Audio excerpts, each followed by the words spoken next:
সেদিন জান্নাতীদেরকে, ঈমানদারদেরকে জান্নাতের সামনে মালিক সেদিন নিয়ে যাবেন। জান্নাতের সামনে দাঁড়ায়া বহু বাপ আল্লাহর সামনে সেদিন কাঁদবে। বহু বাবার চোখে সেদিন পানি থাকবে। বহু বাপ সেদিন মালিকের সামনে কাঁদবে, চোখের পানিগুলো ঝরবে। সেই সময় মালিক প্রশ্ন করবে, গোলাম আজকে তোমার চোখের মধ্যে পানি কেন? কেন তোমার চোখের ভিতরে পানি? একটু পরে আল্লাহর জান্নাতের মেহমান হবে। আল্লাহু আকবার। এখন তোমার চোখে কেন পানি? জান্নাতীরা সেদিন বলবে, আল্লাহ কোথায় আমার ছেলে, কোথায় আমার মেয়ে, কোথায় আমার পরিবার? আমার ছেলেকে দেখি না, মেয়েকে দেখি না। এত এত মানুষের ভিতরে ছেলের চেহারাটা দেখতে পাই না। মালিক সেদিন ফেরেশতাদেরকে অর্ডার করবেন, আলহাকনা বিহিম যুররিয়াতাহুম। জান্নাতীর সঙ্গে জান্নাতীর ছেলের পরিচয় করায় দাও। অনেকের সামনে সেদিন ছেলেকে নিয়ে আসবে জাহান্নামের পোশাক,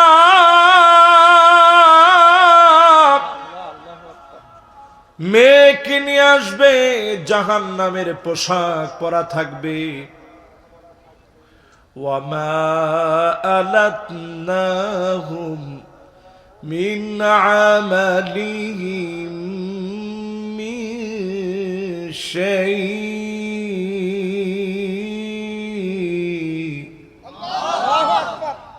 সেই দিন আপনার নিজেকে আল্লাহর পরীক্ষায় টিকা লাগবে, আল্লাহর সামনে উত্তীর্ণ হওয়া লাগবে। আজকের মাহফিলে করজোরে বলি, বাপ যতজন হয়েছেন সন্তানটারে নামাজে নিয়ে যান, সন্তানটারে দিনের দিকে নিয়ে আসেন। والذين آمنوا واتبعتهم ذريتهم بإيمان।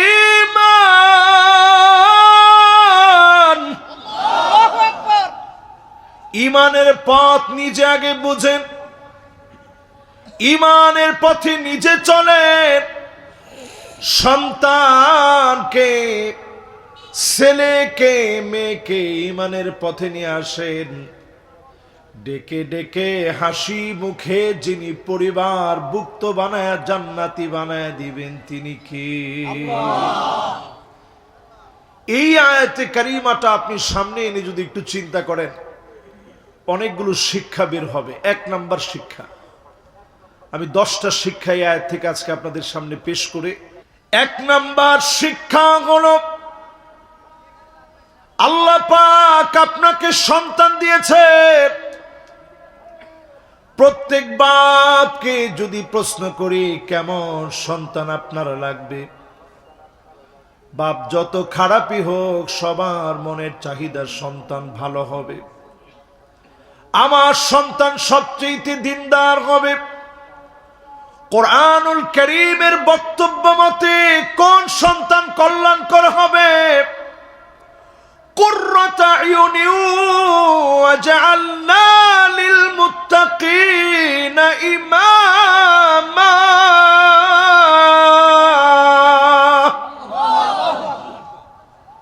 ওই সন্তান আপনার কাজে লাগবে যেই সন্তান মুত্তাকি হবে, মুত্তাকিদের নেতা হবে, চক্ষু শীতলকারী সন্তান হবে। আপনার সন্তান যদি দ্বীনের তরে, ইসলামের তরে যদি কবুল হয়ে যায়, আপনার সন্তান চক্ষু শীতলকারী সন্তান হবে।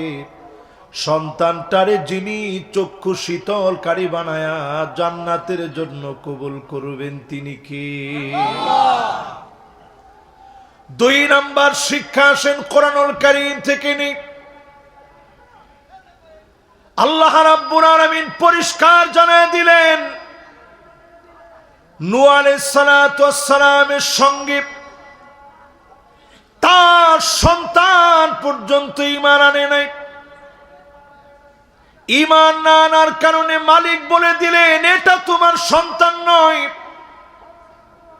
শুধুমাত্র আপনার ছেলে হলেই সন্তান কাজে লাগবে না, মানুষের মতো মানুষ হলে এমন সন্তানকে দি দুনিয়া আখিরাতে যিনি বাপকে সম্মানিত বানায় দিবেন তিনি কে?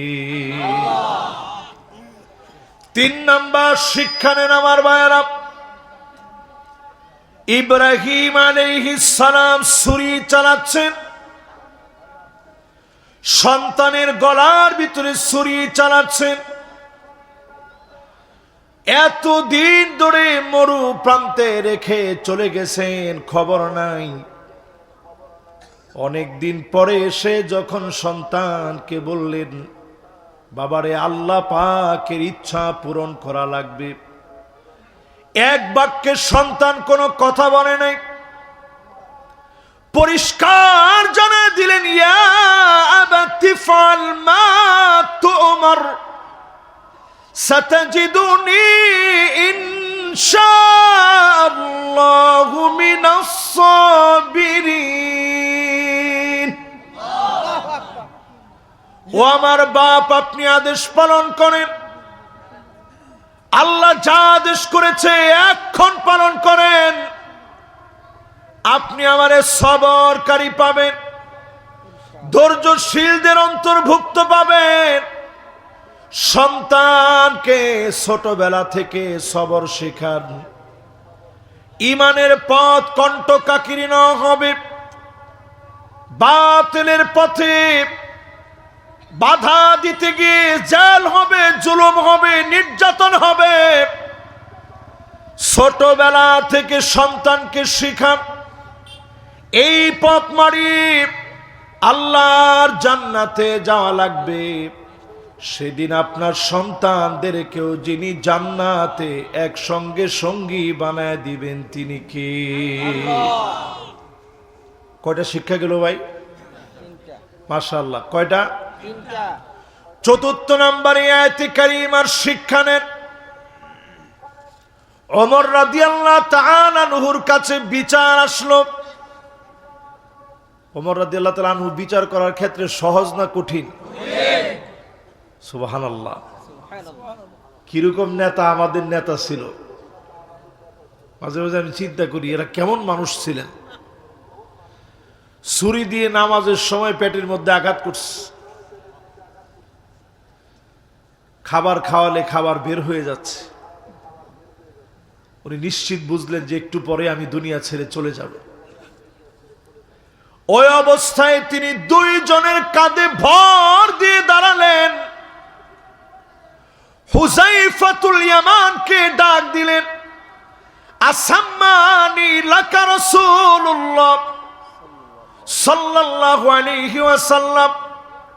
ও হুযায়ফাতুল ইয়ামান, নবীজি যাদের নাম মুনাফিকদের নামের মধ্যে শামিল করেছেন, আমি ওমরের নামটা কি মুনাফিকদের ভিতরে আছে?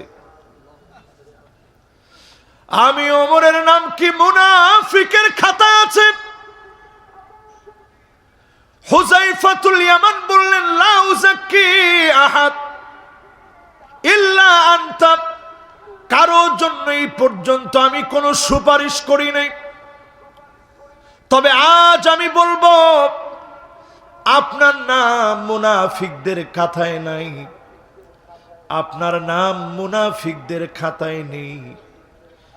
নবীজি বলেছেন, এই পৃথিবীর ভিতরে একটা দরজা হবে হযরতে ওমর, এই দরজা ভেঙে গেলে ফিতনার পর ফিতনা ঢুকবে। হযরতে ওমরকে শহীদ করে দেওয়ার কারণে আজ মুসলমানদের ভিতরে এত ফাটল ধরেছে, অন্যথায় মুসলমানদের ভিতরে আজ পর্যন্ত ঐক্য থাকতো। এই ঐক্যের কারণে মুসলমানদেরকে অবশ্যই যিনি বিজয় দান করে দিতেন তিনি কে? হযরত ওমর ছিলেন।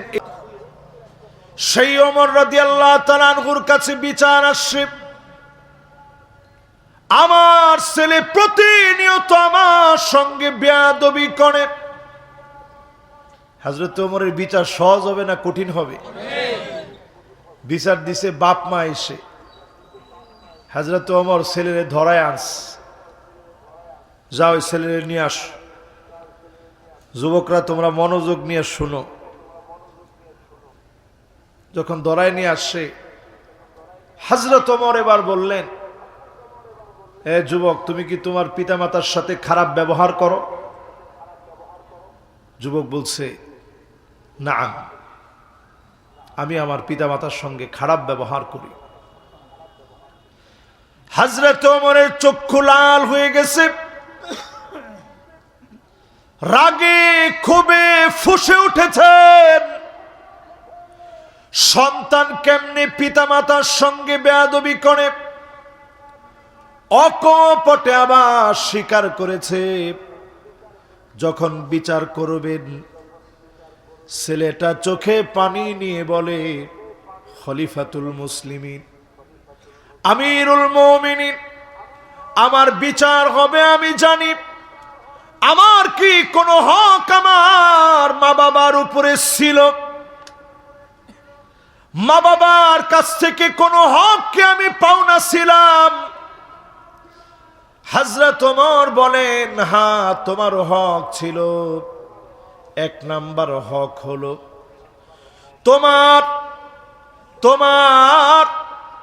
মা হবে নেককার, তোমার বাপ নেককার স্ত্রী বিবাহ করবে, নেককারকে তোমার মা হিসাবে তোমার বাপ বেছে নিবে। সন্তান ডাক দিয়ে বলে, খলিফাতুল মুসলিমিন, আমার মা মোটেও নেককার না, আমার মা মোটেও দিনদার নয়। হযরত ওমর বলে, তোমার 2 নাম্বার হক হলো সুন্দর একটা নাম তোমার রাখবে। সন্তান ডাক দিয়ে বলে, খলিফাতুল মুসলিমিন, আমার ভালো কোনো নামও রাখে নাই। 3 নম্বরে হযরত ওমর বলেন, তোমার হক হলো ছোটবেলাতে তোমারে তাওহীদ শিখাবে, আল্লাহ পাককে চিনাবে। ওই সন্তান ডাক দিয়ে বলে, আমার মা বাপ ছোটবেলা থেকে আমার মালিককে চিনায় না। আচ্ছা, কোন তো দেখি কয়টা হকের কথা বলছে? একটু বলেন তো, 1 নাম্বার হকটা কি? 1 নাম্বার হক হচ্ছে স্ত্রী নেককার হওয়া। 2 নাম্বার হক কি? সুন্দর একটা নাম রাখা। 3 নাম্বার হক কি? আল্লাহকে চিনানো। এক কথায় আল্লাহকে চিনাইতে হবে। ও আমার চান্দিনার ভাইয়েরা, এই তিনটা হকের ভিতরে আজকে যদি প্রশ্ন করি, এই তিনটা হকের ভিতরে কয়জন নেককার স্ত্রী পেয়েছে? দুনিয়ার জীবনে আপনি সফল কিনা বোঝার জন্য 4টা আলামত লাগবে। 1 নম্বরে লাগবে সাআদাতুদ দুনিয়া আরবা। 4 বিষয় দুনিয়ায় পেলে আপনি সব পেয়ে গেলেন। 1 নাম্বার লাগবে, দুনিয়ার জীবনে যদি খালি একটা বাইতুন ওয়াসিআ, প্রশস্ত একটা ঘর আল্লাহ আপনাকে দেয়। এই যে আমাদের হাশেম ভাই সুন্দর একটা বাড়ি করছে,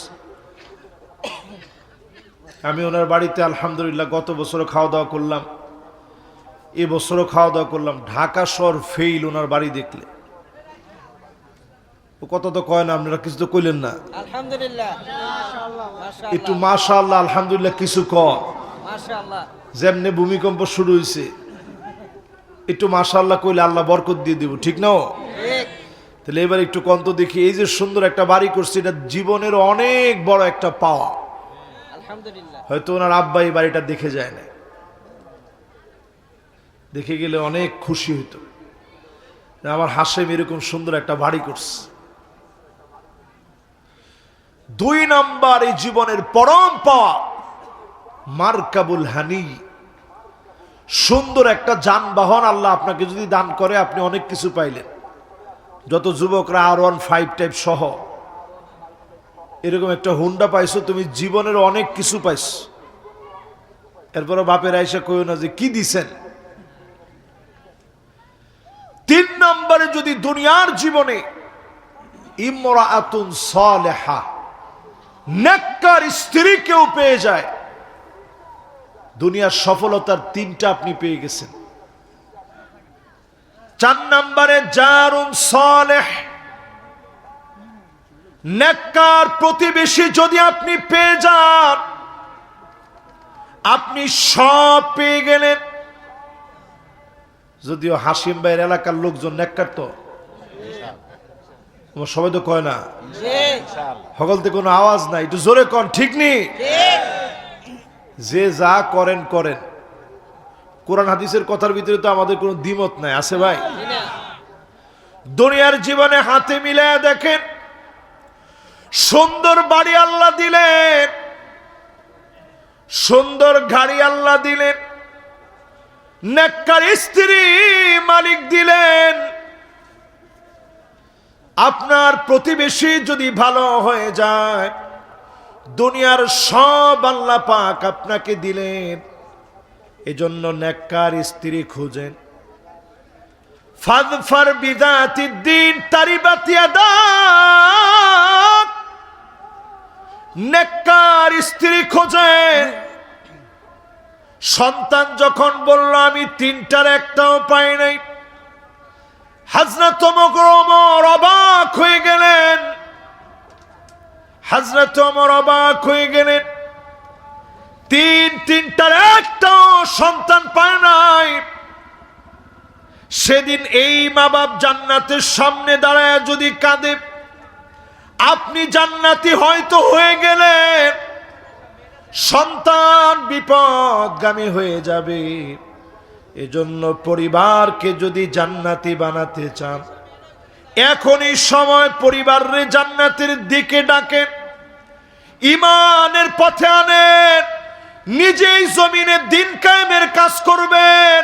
ছেলেরা দিন কায়েমের পক্ষে নাই, আপনি সত্যিকারে সফল হতে পারেন নাই, ঠিক কিনা বলেন? আমি কি কথা বুঝাইতে পারতেছি আপনাদেরকে? 4টা শিক্ষা বললাম, বাকি আছে কয়টা? এবার আমার ভাইয়েরা 5ম নাম্বার শিক্ষা আসেন। কিয়ামতের আগে এমন দৃশ্য হবে, ইয়াতাসাফাদু ফিত তরিক তাসাফুদাল হামির। নবীজি বলেন এমন নির্লজ্জ হয়ে যাবে, মানুষ পশুর মতো হয়ে যাবে, জায়গায় জায়গায় অশ্লীলতা পাপাচার বেড়ে যাবে। এখন আমার সমাজের দিকে তাকায় দেখেন, ছেলে মেয়ের ভিতরে লজ্জা কমে গেছে, নির্লজ্জ বেহায়া এমন হয়েছে, মুরব্বীদের সামনে, বাবার সামনে, চাচার সামনে এখন আর কোনো লজ্জা নাই। তার মানে বোঝা যায় এই জমিন ধ্বংসের দিকে চলে যাচ্ছে, ঠিক কিনা বলে? এই জমিনের ভিতরে আযাবের একটা মহড়া চলতেছে, মহড়া। বাংলাদেশের ভিতরে এই অল্প কয়দিনের ভিতরে যে কয়টা ভূমিকম্প হয়েছে, আপনি এটা স্বাভাবিক মনে করেন না। পুরা বাংলাদেশ প্রকম্পিত হচ্ছে বারবার। আগে অনেক দূর থেকে উৎপত্তি স্থল ছিল, এখন ঢাকার পাশে নরসিংদী আমার জেলা, এই জেলা থেকে এখন বারবার ভূমিকম্প উৎপত্তি হচ্ছে। টেকটনিক প্লেট একেবারে আগে ছিল ফাটল ধরছে, এখন ছুটে গেছে। ভূতত্ত্ববিদেরা বলছে বড় মাত্রার ভূমিকম্প বাংলাদেশে হবে, 9 মাত্রার। কেন হবে? কারণ আমরা সব গুনাহের দিকে প্রতিযোগিতা করতেছি। ঠিক না, ঠিক না ভাই? যুবকরা, তোমাদেরকে দিলের সবটুকুন ভালোবাসা উজাড় করে বলি, আমার যুবকেরা যদি দিনের দিকে আসে, বাংলাদেশের ভাগ্যাকাশে নতুন একটা সূর্যোদয় অপেক্ষায় আছে। শুধু যদি যুবকরা এগিয়ে আসে, আগামীর বাংলাদেশ হবে আল কোরআনের বাংলাদেশ।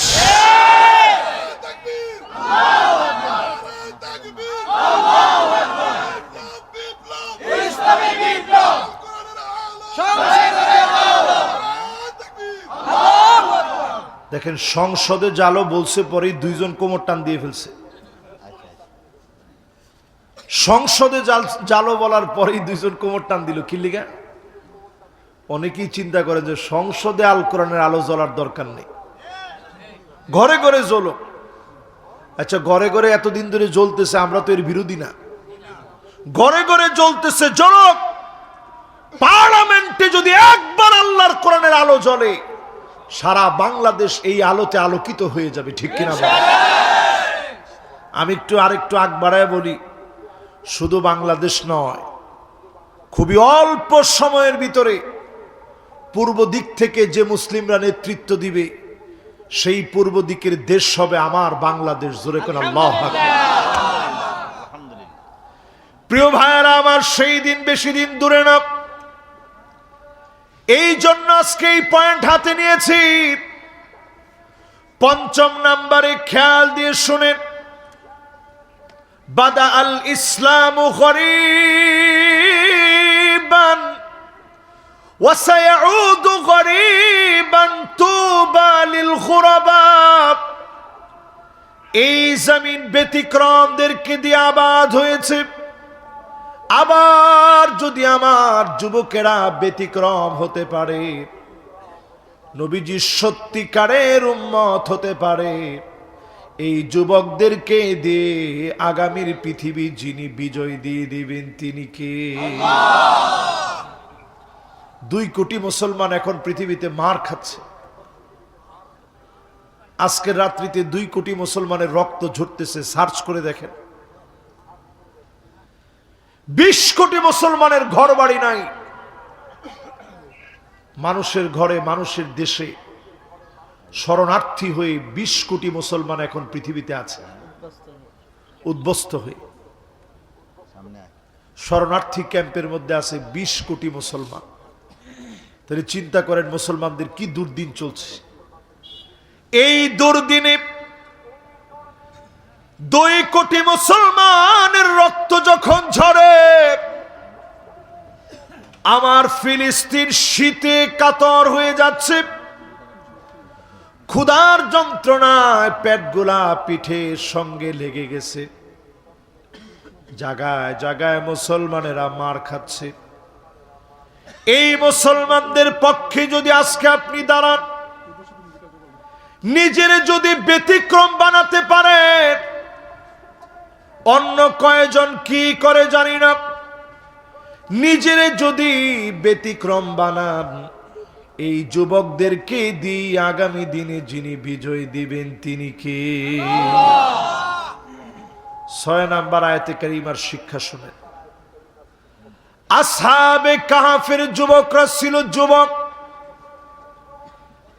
309 বছর। ওয়াজদাদু তিসাব,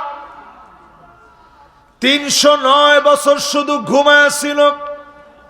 কি করছে? কাঁদছিল, শুধু ঘুমায় কাটায় দিস। জর্ডানের ওই জায়গা আমি নিজের চোখে গিয়ে দেখছি, যেই জায়গায় যুবকরা ঘুমায় কাটাইছে। সূর্য আসলে আল্লাহ ফিরাই দিত যাতে ঘুমের ডিস্টার্ব না হয়। জোরে কোন আল্লাহ। সেই যুবকদেরকে আল্লাহ বিজয় দিলেন কেন? তাদেরকে যখন বাদশা ডাকছে, ডেকে বলছে, হয় আমার ইলা মানবা, নাইলে গর্দান দিবা। 2 অপশনের 1 অপশন, বাইরে আর কিছু নাই। হয় গর্দান দিবা, না হয় আমারে মানবা। যুবকরা শহর ছেলে পালায় চলে আসলো। শহর ছেলে ছেড়ে যুবকরা পালায় চলে আসছে। শহর ছেড়ে যুবকরা যখন পালায় গেছে, আল্লাহ পাক তাদেরকে ঘুম পড়ায় দিলেন। একদিন, 2 দিন, 3 দিন না, ওয়াজদাদু তিসাব, 309 বছর আল্লাহ ঘুম পড়ায় রাখলেন। ঘুমের পরে যখন উঠছে, প্রচন্ড ক্ষুধা লেগে গেছে। খাবার কেনার জন্য যখন গিয়েছে, টাকা যখন দিয়েছে, মুদ্রা দেখে অবাক হয়ে গেছে। এই মুদ্রাগুলা শত শত বছর আগের মুদ্রা। 309 বছর আল্লাহ ঘুম পড়ায় রাখলেন। এই যুবকদেরকে আল্লাহ ঠিকই বিজয় দেওয়ার জন্য লম্বা সময় ধরে ঘুম পড়ায় রেখে বিজয় দিলেন। যুবকদের হাতে করার মতো সেই সময়ে কোনো অপশন ছিল না। এই জন্য আল্লাহ ঘুমের ভিতরে বিজয় দিলেন। আজকের যুবকেরা মাজলুম মুসলমানদের পক্ষে যদি তাকওয়ার পরিচয় দিয়ে মুত্তাকির খাতায় উত্তীর্ণ হয়ে আজকে যদি নিজের ব্যতিক্রম বানান, এমন যুবকদেরকে দিয়ে আগামীর পৃথিবী যিনি মুসলমানদেরকে দান করে দিবেন তিনি কে? 7 নম্বর, আমার সঙ্গে যারা আছেন, মনোযোগ আছে তো আপনাদের? একটু সবাই দিল দিয়ে শোনেন। 7 নম্বরে আয়াতে কারীমার শিক্ষা। সেই দিন আল্লাহ রাব্বুল আলামিন জান্নাতের সামনে দাঁড় করায় বলবেন, আলহাকনা বিহিম যুররিয়াতাহুম, তার ছেলেটারে আনো, মেয়েটারে আনো। অনেকে সেদিন তাকায় দেখবে, ছেলে আসার পরে ছেলের গায়ে জাহান্নামের পোশাক, মেয়ের গায়ের ভিতরে জাহান্নামের পোশাক। দুনিয়ার জীবনে আপনার ছেলে সফলতা লাভ করলে বাপ যেমন সবচেয়ে খুশি হয়, মা যেমন খুশি হয়, সেই দিন বাপ কাঁদবে আর বলবে, আল্লাহ, ছেলের ঈমানের পথে কত ডাকলাম, মেয়ের ঈমানের পথে কত ডাকলাম, কেন জাহান্নামের পথে আজকে জাহান্নামের পোশাকটা কেন পরা? ওমা আলাতনাহুম মিন আমালিহিম মিন শাই, সেদিন কোনো কাজে আসবে না। মালিকের যদি মর্জি হয়ে যায়, যিনি মাফ করে ছেলে মেয়েকে জান্নাতি বানায় দিবেন তিনি কে? যতজন আমার সামনে বসা আছেন, জীবনের একটা সময় থাকে, সবিয়ন, একেবারে ছেলেবেলার সময়। হাঁটা চলা করেন, হাঁটতে গিয়ে পড়ে যান, হাঁটতে গিয়ে পড়ে যান, আবার উঠেন, আবার পড়ে যান, হাঁটতে গিয়ে পড়ে যান, আবার উঠেন, আবার পড়ে যান। এটা থাকে জীবনের একটা সময়।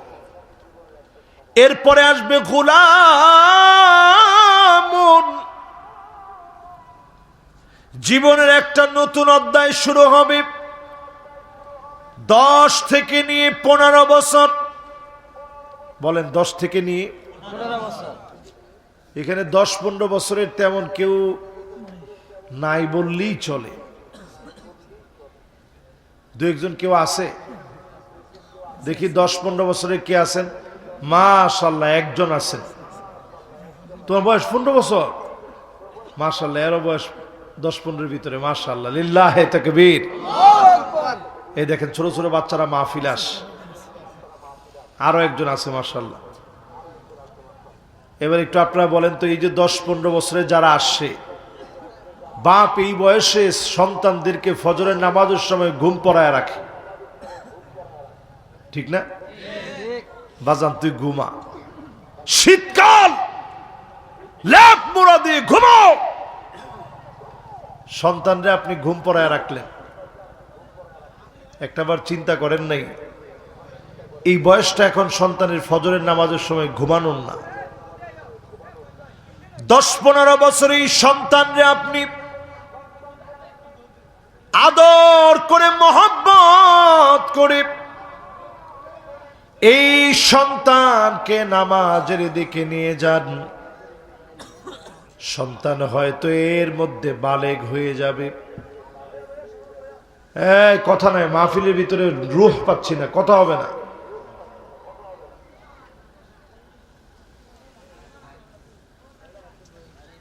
সবাই মনোযোগী হন। পিছনে সামনে আসেন, পিছনে মোবাইল টিপলে হবে না তো। ইয়া আল্লাহ, সান্দিনার মধ্যে কি কি আছে আপনারা আমার চেয়ে বেশি জানেন। হেডির ওয়াজে আমি আর গেলাম না। এই ওয়াজের দৃশ্যপট বলে দেয় চান্দিনার অবস্থা কি। এই ওয়াজের দৃশ্যপট বলে দেয় চান্দিনার হালত কি। ব্যবসায়ী আপনারা অনেক হইছেন, কিন্তু ইমানের হালত কি অবস্থা এটা এই মাহফিল বলে দিয়েছে, ঠিক না ভাই? এই জন্য আমি সেদিকে বেশি যাইনি। কিছু লোক শুই না, অন্তত এইদিকে ফিরে আসুক। কোত্থেকে নেত্রকোনার ভাইরাস আইসা ঢুকছে চান্দিনার ভিতরে, ঠিক তো কয় না? আমরা কি ডরান? নেত্রকোনার ভাইরাস, নেত্রকোনায় যার জায়গা হয় নাই, ওই ভাইরাস আইসা ঢুকছে চান্দিনার ভিতরে। কি ঢুকছে, আল্লাহু আকবার। আমি চিন্তা করতেছি কি ঢুকছে এর মধ্যে। আল্লাহ তাআলা কি পরিমাণ মহব্বত আপনাদেরকে করেন, ভালোবেসে এই ফিতনা থেকে আল্লাহ হেফাজত করছে। জোরে করে আল্লাহু আকবার। এটা সাধারণ বিষয় না। আল্লাহ যারে ভালোবাসেন তাকে আল্লাহ পাক ডেকে ডেকে মহব্বত করে আল্লাহ পাক তাকে দিয়ে দিনের কল্যাণকর বিষয় শিখায় দেন। জান্নাতের পথে আল্লাহ নিয়ে যান। এমন ভণ্ড, এমন রেজবি, এমন ভণ্ড আছে যে পীরের কথা বলে পীরে জাহান্নামে গেলে আমিও যাব। কি কন জাগরটা ফুরা হয় না এখন, ঠিক? এই জন্য আজকের ঈদের এখানে সেই মাহফিলে পরিষ্কার ভাবে বলি, এরা বলে কবরের ভিতরে গেলে বলবো আমি রেজবি বাবার লোক। এই জন্য আমি বোঝানোর চেষ্টা করতেছি কোন বাবা টাবায় কবরের ভিতরে কোনো কাজ নাই। ওয়ামা আলাতনাহুম মিন আমালিহিম মিন শাই। কোন বাবা টাবায় কোনো কাজ হবে না। রেজবির পরিচয়ে এক তিল আপনি যেতে পারবেন না। সেই দিন যদি মালিকের দয়া হয়ে যায়, বাপের দিকে চোখের পানি গুলা মায়ার যদি মায়া হয়ে যায়, মালিকের কাছে যদি মায়া লেগে যায়, যিনি সেদিন মাফ করে দেবেন তিনি কে? যতজন আমার সামনে এই মুহূর্তে বসে শুনতেছেন, নিয়ত করে ফেলেন, জীবনের বয়স আসবে এমন শাবাব 15 থেকে নিয়ে 40 বছর, রক্ত গরম, টকবগে রক্ত, ঠিক না? দেখছেন না হাদির রক্ত কেমন? সুবহানাল্লাহ। আল্লাহু আকবার। আমি হাদির জন্য দিল থেকে দোয়া করি। আমিন। আমরা হয়তো এরকম একটা হাদিকে হারায় ফেললে এরকম কথাগুলা কারা বলতে পারবে? দেখেন তরুণ নওজোয়ান তার সন্তানটা দেখায় বলছে যে আমার এই সন্তানটারে আপনারা একটু দেখে রাখেন, আমি যদি মরে যাই এই সন্তানটারে আপনারা একটু দেখে রাখেন।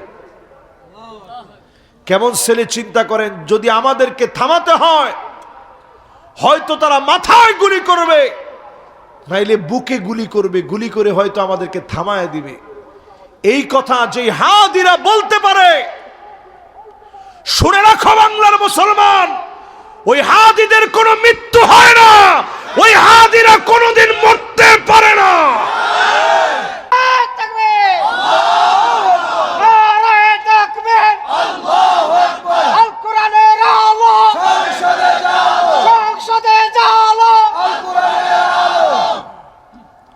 এই যে আজকে হাদির জন্য আমাদের সবার একটা দিলের মায়া, ওর নাম কিন্তু আসলে হাদি না, হাদি ওর আব্বার নাম। ওর বাবা একজন বড় আলেম, ওর ভাই একজন খতিব, সে নিজেও মাদ্রাসায় পড়ছে। তার নাম শরীফ উসমান বিন হাদি। আমি যে বলছি হাদিরা মরে না, দেখেন তার বাবার নাম এত উজ্জ্বল হয়েছে, আগামীর প্রজন্মে খুঁজে দেখবেন অসংখ্য লোক তাদের ছেলের নাম রাখবে হাদি, ঠিক কিনা বলে? এই জন্য আমার ভাইরা, যুবকরা যদি একটু এগিয়ে আসে, যুগ জমানা পাল্টে দিতে চাই না অনেক জন, হাদিরাই আনবে এ জাতির জাগরণ। আনছে না জাগরণ? কতজন কতভাবে চেষ্টা করছে, তেমন কিছুই হয়নি। একটা বয়স থাকে 15 থেকে 40, শাবাব। এই বয়সে আপনি যদি দিন বিজয়ের জন্য আসেন, দিন বিজয়ী হয়ে যাবে। হাদিরা তার প্রমাণ, যুগে যুগে তার প্রমাণ, ঠিক কিনা বলে? প্রিয় ভাইয়ের আমার, এরপরে একটা বয়স আসবে, যেই বয়সটাকে বলে মুদ্দাতুল কুহুল। 40 থেকে নিয়ে 60 বছর, চোখের নিচে কালা দাগ পড়ে যাবে, ঘুমের কারণে, ঘুমের কষ্টে চোখটা ফুলে যাবে, শরীর আস্তে আস্তে দুর্বল হবে। এরপরে একটা বয়স আসবে,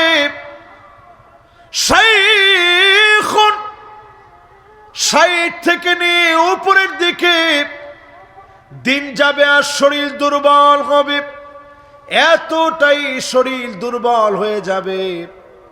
সুম্মা নুআম্মিরুহু নুনাক্কিসুহু ফিল খালক, সৃষ্টির ভিতরে আস্তে আস্তে দুর্বলতা পেয়ে বসবে, হাড় গোড় গুলা নরম হয়ে যাবে, রুকু দিলে সেজদা দিতে কষ্ট হবে, সেজদা দিলে উঠতে কষ্ট হবে, চুলগুলা পেকে যাবে।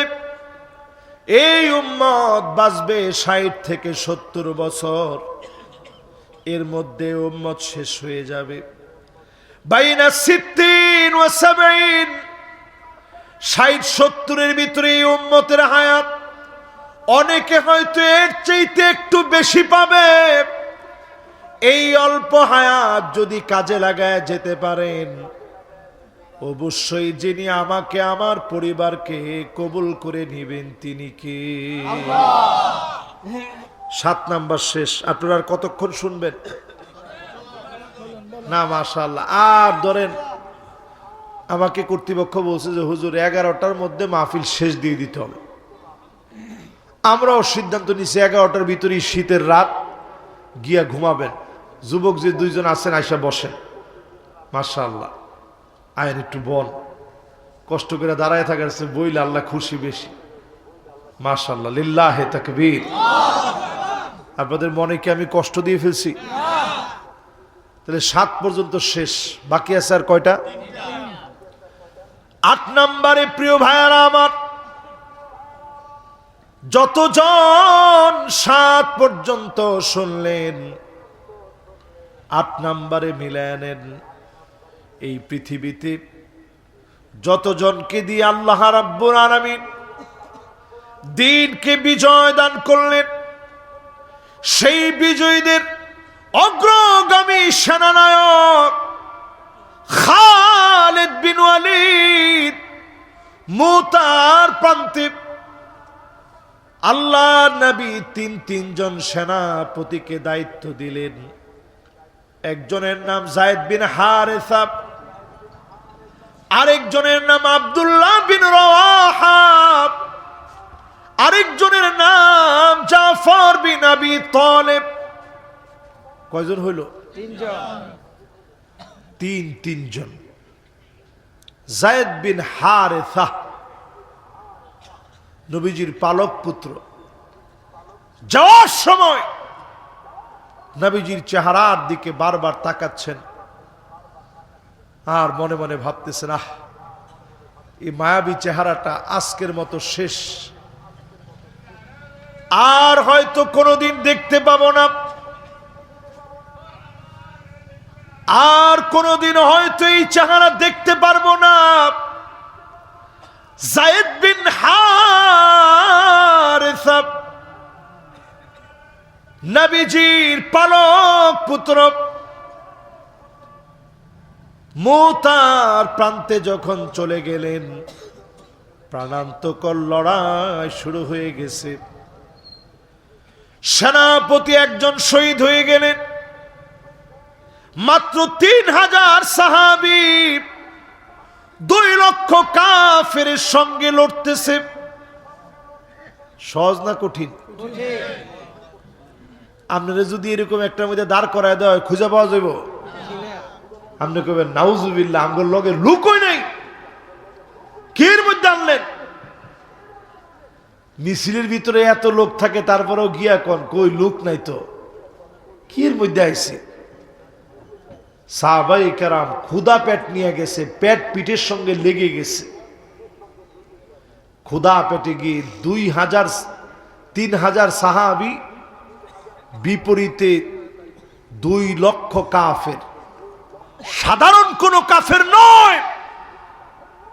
সেই সময়ের রোমকরা ছিল আমেরিকার মতো পাওয়ারফুল।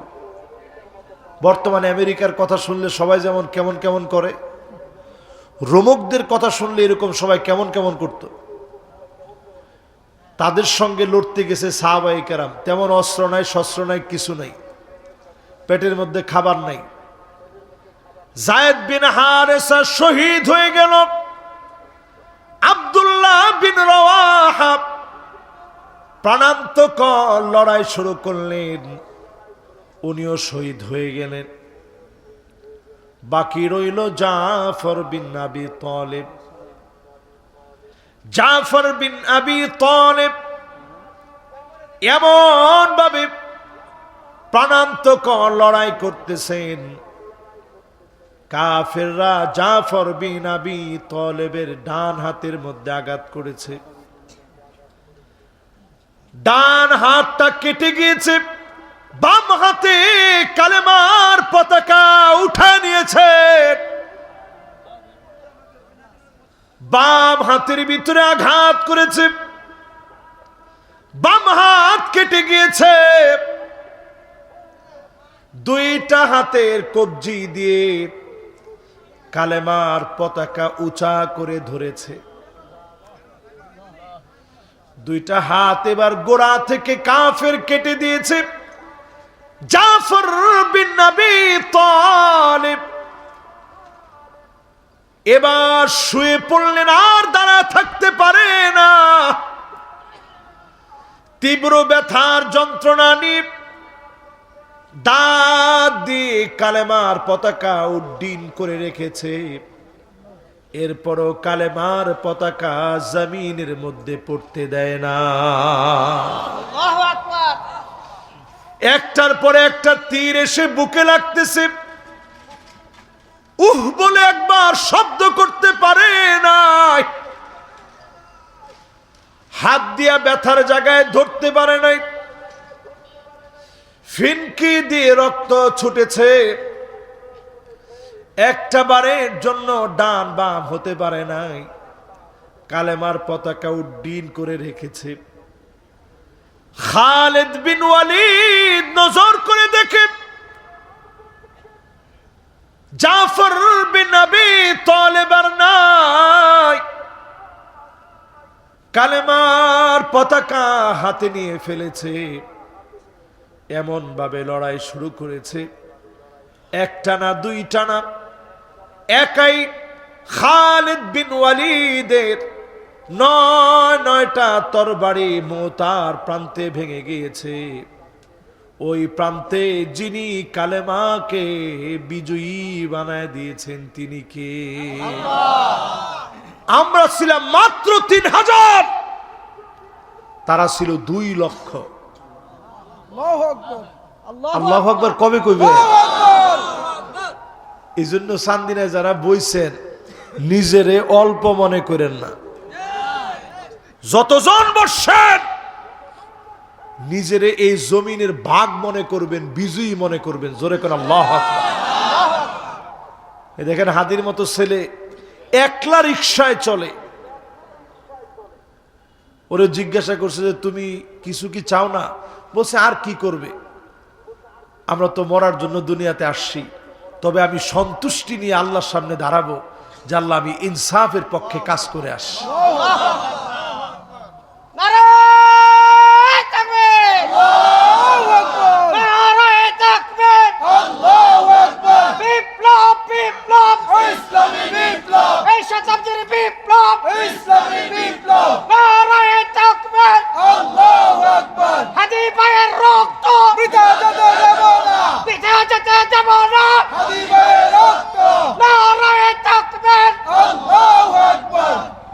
দেখেন সুবহানাল্লাহ, এই নারায়ে তাকবীর স্লোগানের ভিতরে একটা প্রাণ আছে না নাই?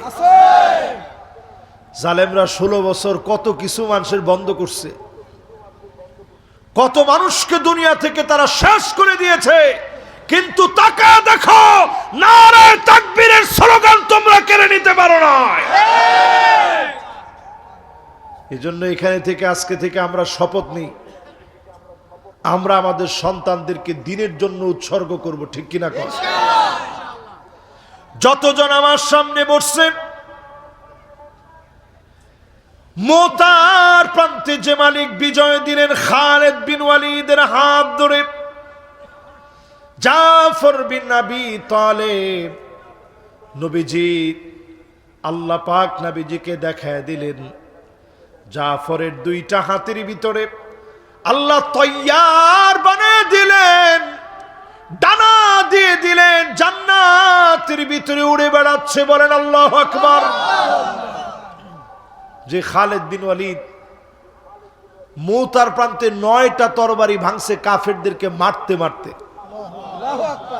সে খালিদ বিন ওয়ালিদ ইন্তেকালের সময় ছটফট করতেছিল, স্ত্রীকে ডেকে বলতেছে আমি এতগুলো যুদ্ধে গেলাম, আল্লাহর কাছে সব সময় বলছি আল্লাহ শাহাদাতের মওত দিও, এই যে চিহ্নগুলা সব ছুরির আঘাত, এরপরেও তো আল্লাহ আমারে শহীদ করে নিল না, শহীদের মওত আমার হলো না।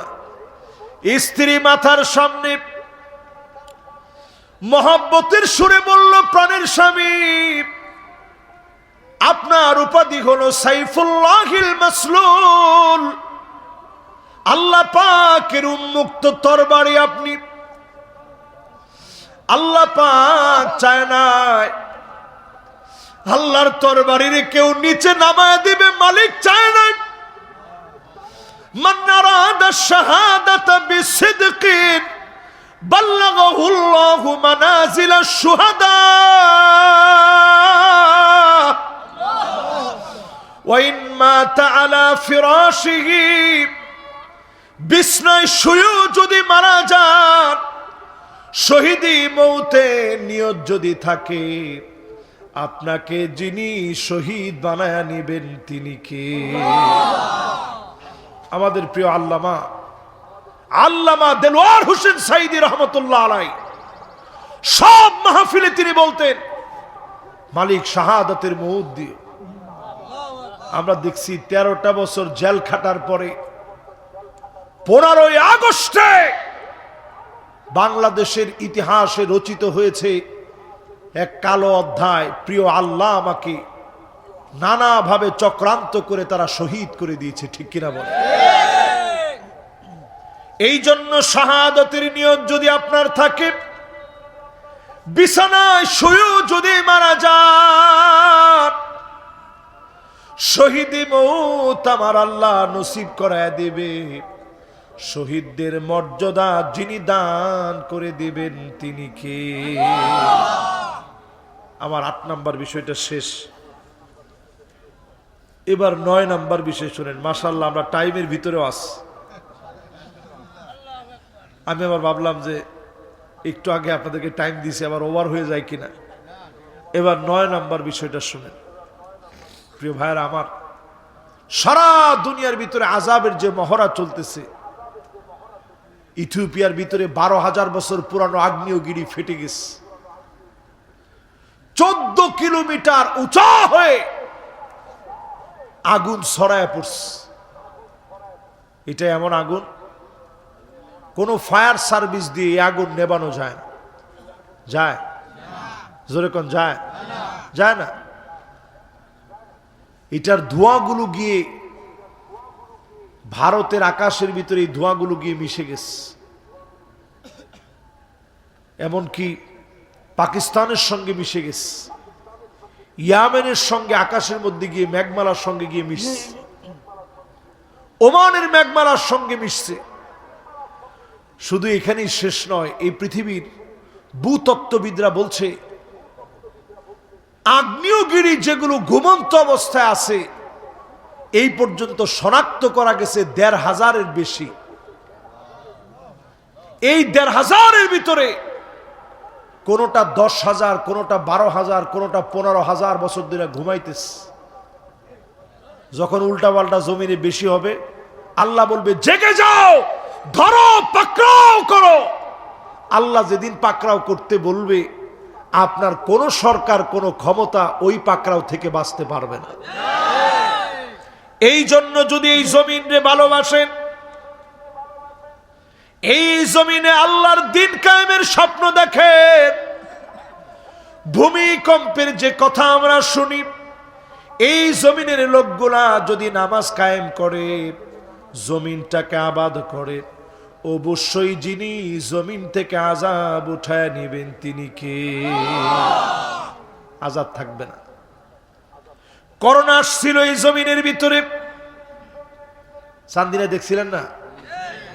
এক মহিলারে জিজ্ঞাসা, করোনা দেখছেন? দেখছি, ফান্দা খায়ালেছি। অথচ বিশ্বে এই করোনা নিয়ে কি ভয়, ফ্লাইট বাদ হয়ে গেছে। আমি করোনাকালীন সময়ে 3টা দেশে সফর করছিলাম। আল্লাহু আকবার। আমার কাছে মনে হয়েছে যে জিনিসে মানুষ দেখেই নাই, ওইটার ভয়ে মানুষ হাতের ভিতরে গ্লাভস, মুখের ভিতরে মাস্ক, শরীরের ভিতরে পিপি, আবার হেলমেটের মতো এরকম একটা, ওটার নাম জানি কি, ভুলে গেছে এখন, কি নাম এটা, কিছু একটা হবে আর কি। এরকম কত কিছু লাগায়া এরপরে মানুষ বের হইতো। এখন যদি এরকম একজন রে এই চান্দিনার হুজুরের বাড়ির মুরব্বি ধার করায় রাখা হয়, আর রাত্রে 2টার সময় যদি আপনি যাইতে নেন, যদি এটা দেখেন, আপনি কবেন নাউজুবিল্লাহ, আস্তাগফিরুল্লাহ, কি দেখলাম আল্লাহ। চিন্তা করেন মানুষ বাঁচার জন্য কত চেষ্টা করছে। বিশেষজ্ঞরা বলেছিল এদেশের হাজার হাজার মানুষ মারা যাবে। আমরা দেখেছি মোটেও এদেশের মানুষ মারা যায় নাই। আমার দেশের মানুষকে মায়া করে যিনি ছেড়ে দিয়েছেন তিনি কে? এই এলাকার করোনার কি অবস্থা আছেন আমরা জানি না, কেমন হইছি। অনেকে মনে মনে চিন্তা করবেন, হুজুর এটা রেজবি বাবার লেগে হয়েছে। না বাজান, কার দয়ায়? জোরে কন। ওরা দেখবেন কেউ রে ফোন দিল, জিজ্ঞাসা কেমন আছস, বাবার দয়ায়। এই কথাটা বলার সাথে সাথে জমিন আপনার টান দিয়ে গিলা খাওয়ার কথা ছিল, কিন্তু গিলা খায় নাই, শুধু নবীর উম্মত দেখে আল্লাহ মাফ করে দিস। এটা কি পরিমাণ শিরকি কথা আপনি চিন্তা করতে পারেন? কেমন আসস কো বাবার দয়ায়? কোন বাবার দয়া আপনি ভালো থাকেন না, ভালো থাকেন কার দয়ায়? পরিষ্কার করে কোন কার দয়ায়? কিছুতে কিছু হইলে কয় বাবাই দিছে, বাবাই খাওয়াইছে। আসলে খাওয়ায় কে? আল্লাহর নবী কিভাবে দোয়া করেন বিনয় শিখেন দোয়ার ক্ষেত্রে। দোয়ার মধ্যে বেয়াদবি বাদ দেন, দোয়া তো কবুল হবেই না, জায়গা জাহান্নামে হবেই বেদাতীদের। আরে কয় না কথা? আমরা মনে একটু ভয় পেতেছেন। আমি ওয়াজ যদি আজকের এই পর্যন্ত করা লাগে এই পর্যন্তই করবো, কিন্তু এটা সান নাই আজকে। কি লিগে সান নাই? কারণ আপনারা দোয়াটাও যে করেন, এই দোয়ার ভিতরে কয়টা শিরিক করেন একটু চিন্তা করেন। নবী যে আল্লাহর কাছে দোয়া করে কেমনে? আল্লাহুম্মা ইন্নী আবদুক, এটা আমার দোয়া না, রাসূলের দোয়া, পাক জবান থেকে শিখা দোয়া, নবীজির পাক জবান থেকে আমরা শিখছি। জোরে করে আল্লাহু আকবার। আল্লাহুম্মা ইন্নী আবদুক ওয়াবনু আবিদিক ওয়াবনু আমাতিক নাসিয়াতি বিয়াদিক। কি কয় একটু এবার অর্থ শুনেন। আল্লাহ আমি আপনার গোলাম, গোলামের ঘরের গোলাম। আল্লাহু আকবার কয় না? আমার মা আপনার বান্দি। আল্লাহু আকবার আসতে কি লিগা? আপনি নিজের কি বড় মনে করেন? ফিসা বইলে ঠ্যাংটা এমনি দিয়ে থয় সামনের দিকে, আর সবাই আয়া কি দিলেন এটা? মাশাআল্লাহ, উনি কইছে হুজুর তাবারক দিছে। আল্লাহু আকবার। এবার আবার কয় যে বাবার কদম বসির উসিলায় ভালো আছে। কিসের বাবার কদম বসির উসিলায় ভালো আছে? টোটালি বাটপারি, নামাজ নাই, দিন নাই। অথচ আমার নবী বলে আল্লাহ আমি আপনার গোলাম, গোলামের ঘরের গোলাম। আমার মা আপনার বান্দি, নাসিয়াতি বিয়াদিক, আমার চুলগুলা আপনার হাতের মুঠোর ভিতরে। জোরে কোন আল্লাহু আকবার। এরপর নবীজি কি বলেন?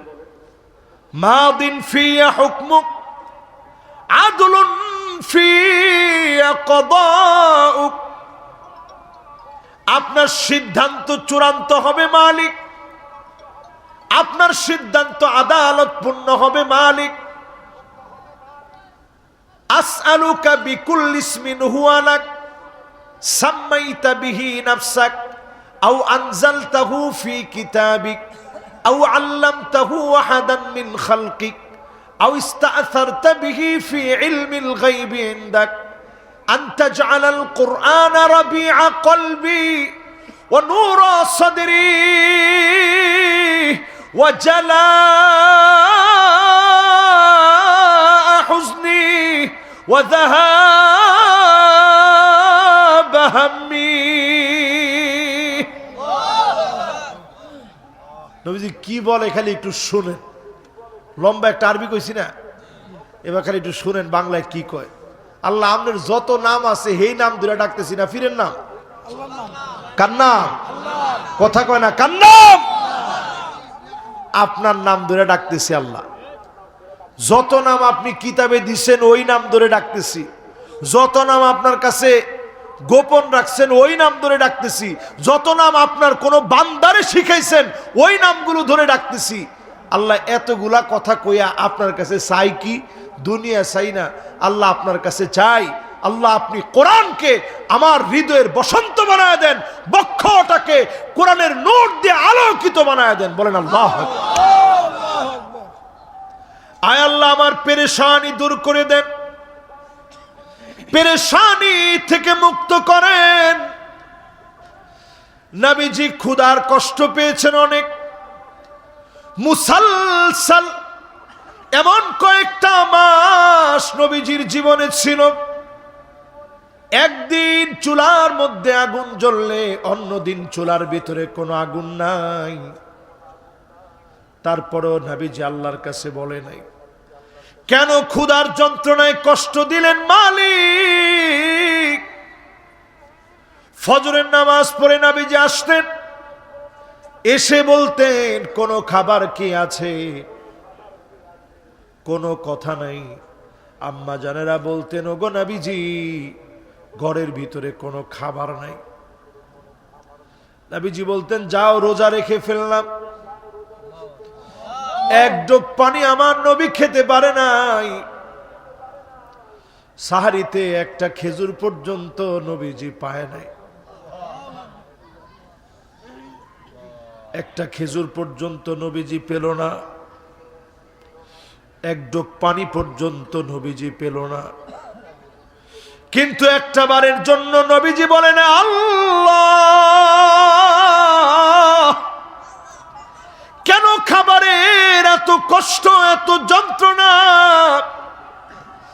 একবার নবীজি অভিযোগ করে নাই মালিকের সামনে। তার মানে নবীজি সব আল্লাহর কাছে চেয়ে গেছেন শুধুমাত্র উম্মতের জন্য। এজন্য অভুক্ত উম্মতদেরকে যিনি খাবার দান করেন তিনি কে? নাহলে বাপের টেনসায়া যাইতেন, এক কদম দেওয়ার আগে জমিন টান দিয়ে আপনার রিজিক কেড়ে নিত। জমিনের মধ্যে রিজিক পেতেন না, শুধু নবীজির দোয়ার কারণে আল্লাহ আমাদেরকে খাওয়ায়। ঠিক কিনা করে? এজন্য কথা বলার ক্ষেত্রে খুব সাবধান। নবীজি হাদিসের ভিতরে বলেন, মাশাআল্লাহ, এই আর 5 মিনিট, কয় মিনিট আরো চলতো? হাসেম সাহেব হুজুরে কইছে, হুজুর 11টা ফোন তুই বেশি নিয়ত আছেন বলে এলা 10টা বন্ধ করলে সাল লইলে জিগানাম না। ওই হুজুর এত রাত করে আমরা ওয়াজ দিতাম না, ওয়াজ দিয়াম তাড়াতাড়ি গিয়া যাতে নামাজ পড়ে। ঠিক করে, ঠিক কিনা কন? যুবকরা, আজকের মাহফিলে আপনাদেরকে উদারত আহ্বান জানাই।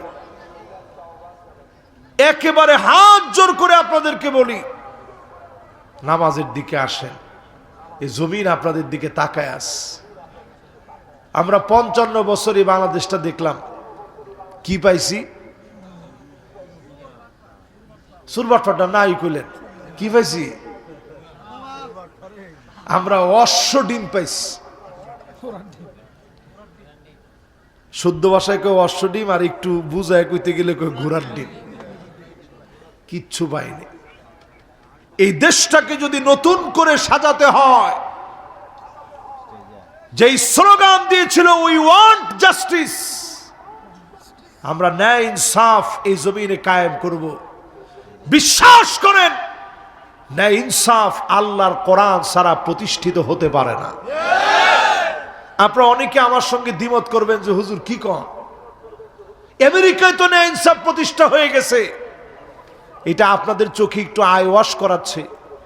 আমেরিকার আপনি আজকে গুগলে সার্চ করে দেখেন, এরকম অনেক শুট হয়েছে।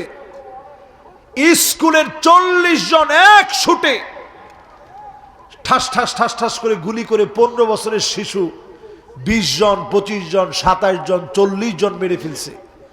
এই সংবাদগুলা তারা দুনিয়ার মধ্যে প্রচার করে না। তাইলে মানুষ বুঝবে আমেরিকা ন্যায় ইনসাফ দিতে পারে নাই, ন্যায় ইনসাফ দিয়েছে আল্লাহর কোরআন। ন্যায় আর ইনসাফ যদি প্রতিষ্ঠা করতে চান, অন্য কোনো দিকে গেলে লাভ হবে না, আসতে হবে আল কোরআনের দিকে। ঠিক কিনা বলে? এজন্য 10 নম্বরে যুবকদেরকে শেষ আহ্বান করি, যতজন গার্জিয়ান বসা আছেন সব সময় সন্তানকে ডেকে নসিহত করবেন। যুবকদেরকে বলি, বাবার সামনে সামনে চোখে চোখে বসে বসে কথাগুলা শুনবেন।